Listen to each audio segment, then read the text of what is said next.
Bom dia, mais uma manhã com Deus, priorizando a palavra de Deus. E nesta manhã do dia 28 de outubro, nós vamos meditar de Marcos, do capítulo 11 ao capítulo 13. E que a paz do Senhor encha o teu coração nesta manhã. Capítulo 11 é a entrada triunfal de Jesus em Jerusalém. Isso mesmo, já tínhamos visto, lido esse texto lá em Mateus. E agora vamos ver aqui sobre a visão de Marcos, Lembrando que Marcos escreve aí com enfoque aos romanos e Mateus tem o enfoque para os judeus. Então, sempre vamos ter algo diferente quando narrada a mesma história.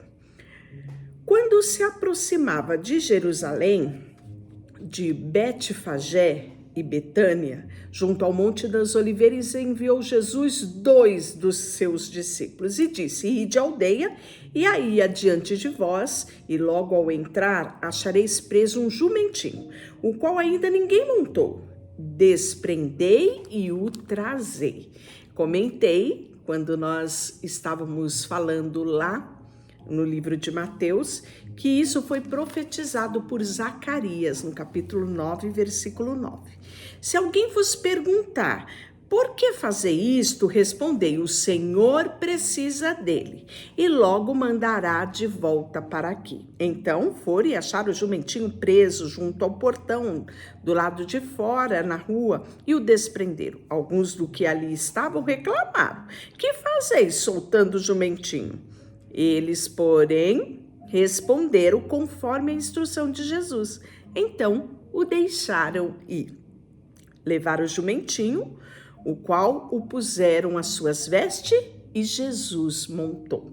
E muitos estendiam as suas vestes pelo caminho, outros ramos que havia cortado nos campos, tanto que ia diante dele como que vinha depois, clamavam: Hosana, bendito que vem em nome do Senhor. Essa exclamação também encontramos no livro de Salmos 118, versículo 25 e 26. Bendito o reino, Bendito que vem em nome do Senhor, Hosana.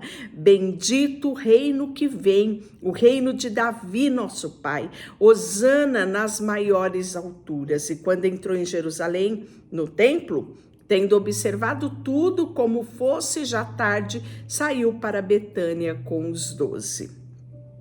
E no dia seguinte, quando saíram de Betânia, Jesus teve fome. E vendo de longe uma figueira com folhas, foi até ela ver se porventura acharia alguma coisa. Aproximando-se dela, não achou senão folhas, porque não era tempo de figos. Então disse Jesus: nunca mais coma alguém fruto de ti. E os discípulos ouviram isso. E foram para Jerusalém. Entrando ele no templo, passou a expulsar o que ali vendiam, Então já tinham feito um comércio dentro do templo, e isso enfureceu Jesus, Não permitia que alguém conduzisse qualquer utensílio pelo templo. Também os ensinava e dizia: não está escrito, a minha casa será chamada casa de oração para todas as nações? Vós, porém, tendes a transformada em covil de salteadores. Isso foi profetizado por Jeremias, isso mesmo, capítulo 56, capítulo 7, versículo 11 de Jeremias, e por Isaías, no capítulo 56, versículo 7. Os principais dos sacerdotes, escriba, ouviram estas coisas e procuraram o modo de lhe tirar a vida, pois temiam, porque toda a multidão se maravilhava com a sua doutrina. E vindo à tarde, saíram da cidade. E passando ele pela manhã, viram a figueira secara esta desde a raiz. Então Pedro, levantando-se, falou: mestre, eis que a figueira que amaldiçoaste secou. Ao que Jesus lhe disse: tende fé em Deus, porque em verdade afirmo que se alguém disser a este monte, ergue-te e lança-te ao mar, e não duvidar no seu coração, mas crê que se fará o que diz, assim será com ele. Por isso digo que tudo quanto em oração pedirdes, crede e recebereis, e será assim para convosco. E quando estiveres orando, se tendes alguma coisa contra alguém, perdoai, para que o vosso Pai Celestial vos perdoe das vossas ofensas. Mas se não perdoardes, também o vosso Pai Celestial não vos perdoará as vossas ofensas. Então, falamos um pouquinho a respeito da importância do perdão. O perdão, para mim, é estilo de vida. Você não perdoa porque você sente, você perdoa porque Jesus ordenou que você perdoasse. Então, nós vimos isso muito claro em Mateus, versículo 6, do 14 ao 15, né? E na própria oração do Pai Nosso, nós vemos isso. E aí, vai se falar também a parábola dos lavradores maus. Nós vimos isso também lá no texto de Mateus. Depois entrou Jesus a falar-lhe por parábola. Um homem plantou uma vinha, cercou-a, construiu um lagar, edificou uma torre e arrendou aos lavradores e se ausentou do país. No tempo da colheita, enviou o seu servo aos lavradores para receber deles o fruto da sua vinha. Eles, porém, o agarraram, espancaram, despacharam no vazio, de modo que ele enviou outro servo, e eles o esbordaram a cabeça e o insultaram. Ainda outro lhe mandou este e o mataram. Muitos outros lhes enviou, nos quais espancaram, e uns mataram os outros. Restava-lhe ainda seu filho amado. A este lhe enviou, a fim dizendo: respeitarão meu filho. Mas os tais lavradores disseram entre si: este é o herdeiro. Ora, vamos, matemo-no, e a herança será nossa. E agarraram e mataram e tiraram a vida deste. Que fará, pois, o dono da vinha? Virá e exterminará aqueles lavradores e passará a vinha a outros? Ainda não leste nas escrituras a pedra que os construtores rejeitaram? Este veio a ser o principal, a pedra angular. Isto procede do Senhor e é maravilhoso aos seus olhos. Então, falamos a respeito dessa parábola. Está citando, né, o próprio Deus que enviou os seus servos profetas. E nós passamos já, profetas maiores, profetas menores, profetizaram, né? E por fim, aqui em Mateus, Marcos, Lucas, nós vamos ver isso, né? Ele envia o seu próprio filho. E o que fizeram com o seu filho? O mataram também, né? Então essa parábola aqui está muito real, né? Para nós, né? Com tudo o que aconteceu. E aí nós temos o episódio do tributo, isso mesmo, enviando-lhe algum dos fariseus, dos herodianos, para que apanhassem em alguma palavra. Então você já percebeu, Jesus já profetizou que está chegando o tempo da sua morte, então estão tentando aqui de todas as formas pegar Jesus, né? Pegar ele em contradição, pegar em algo que pudesse recriminá-lo. E aí disseram: mestre, sabemos que és verdadeiro e não te importa com quem quer que seja, porque não olhas a aparência do homem, antes, segundo a verdade, ensina o caminho de Deus. É lícito pagar tributo a César ou não? Devemos ou não pagar?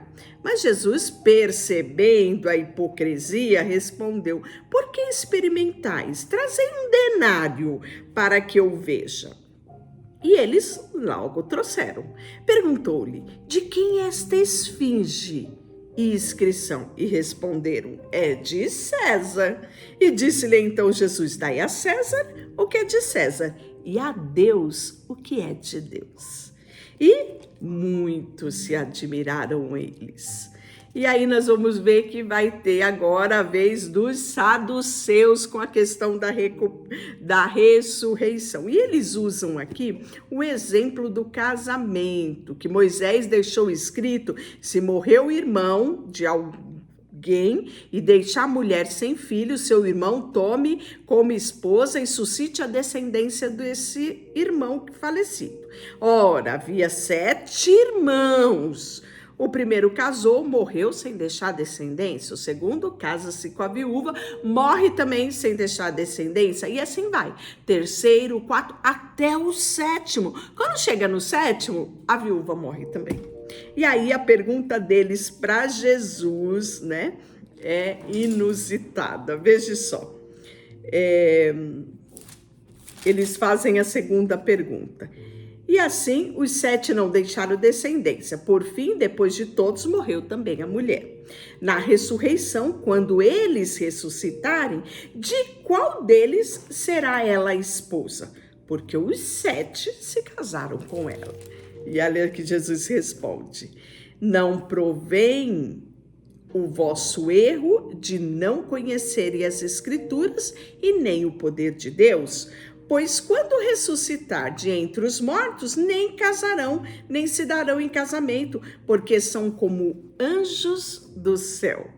E quando a ressurreição dos mortos, não tendes lido no livro de Moisés, no texto referente à sarça, como ele falou: eu sou o Deus de Abraão, o Deus de Isaque, o Deus de Jacó? Ora, ele não é Deus dos mortos, e sim dos vivos. Laborais em grande erro. E aí, o grande mandamento, chegando os escribas, tendo ouvido a discussão entre eles, vendo como Jesus lhe houvera respondido, perguntou: qual é o principal de todos os mandamentos? Respondeu Jesus: o principal é: ouve ao Israel, o Senhor vosso Deus, o único Senhor. E aí ele vem trazer no versículo 30 do capítulo 12, o texto, né, extraordinário que você deve todos os dias lembrar dele. Eu vou te dar uma dica para você lembrar. Você gosta de café? Eu gosto. Praticamente quase todos, né? Muita gente gosta de café. Pois bem, então quando você lembrar de café, você vai lembrar desse texto, desse mandamento.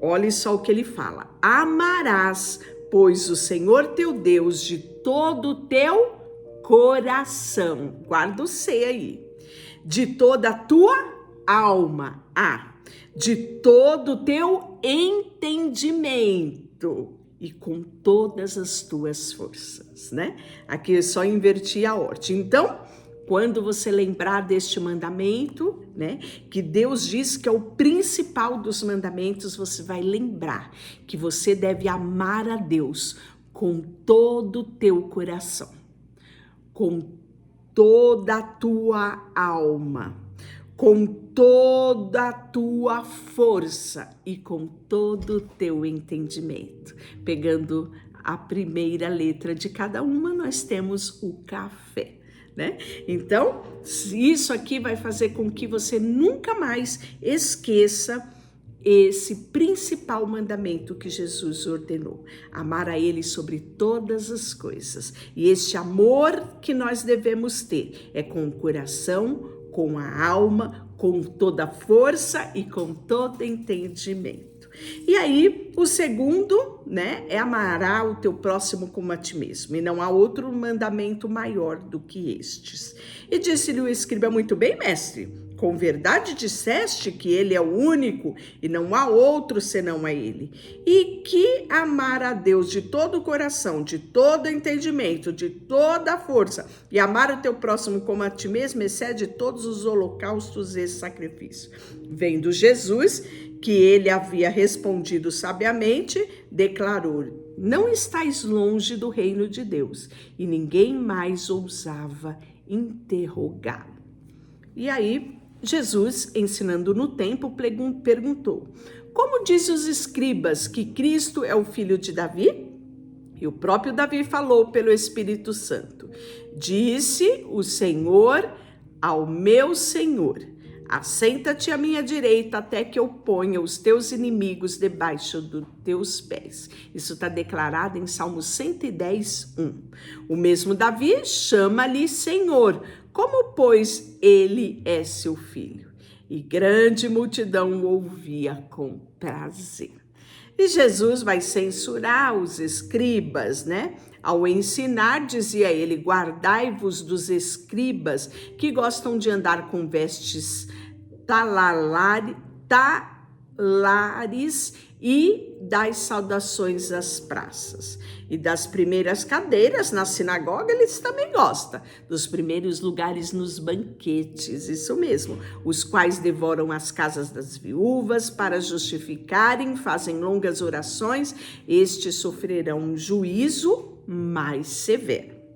E aí ele vai falar sobre a oferta da viúva, que ele assentou-se diante do gasofilácio, o local onde era depositada a oferta, e ele observava, né, o povo que passava por ali e lançava o dinheiro. Muitos ricos depositavam grandes quantias e faziam questão, né, de que todos ouvissem o estradalhar das moedas.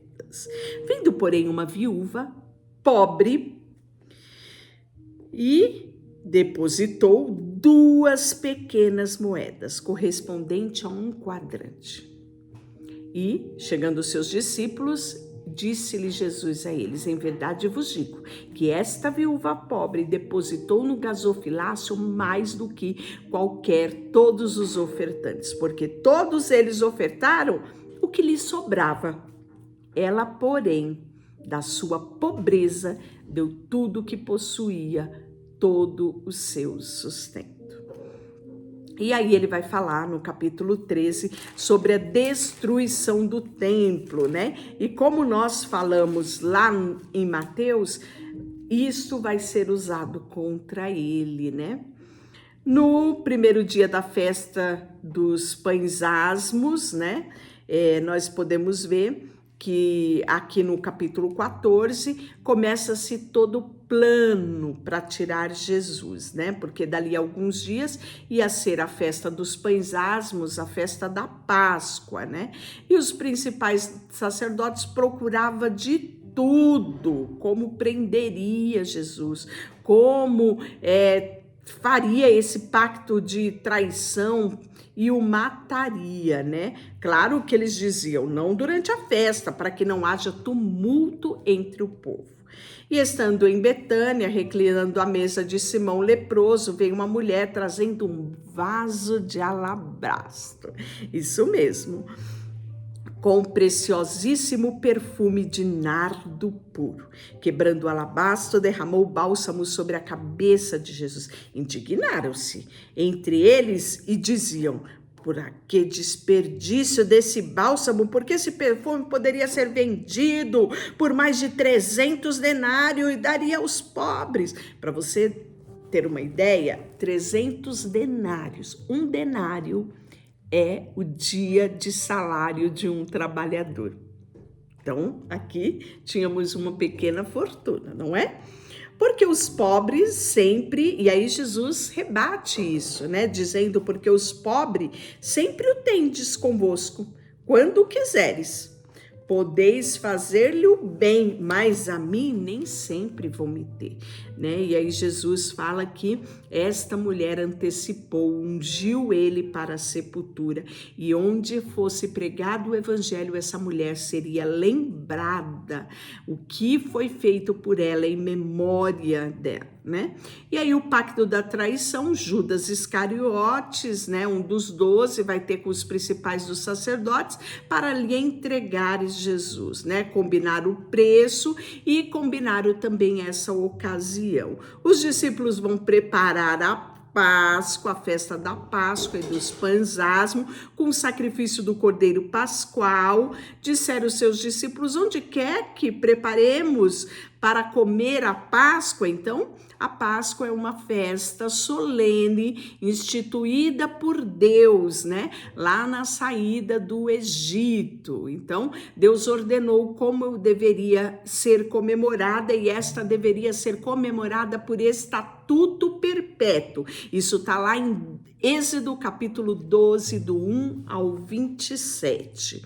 E aí nós podemos ver que enviou 2 dos seus discípulos para que fosse a cidade, preparasse o lugar, né? Pediu lá o dono da casa, né?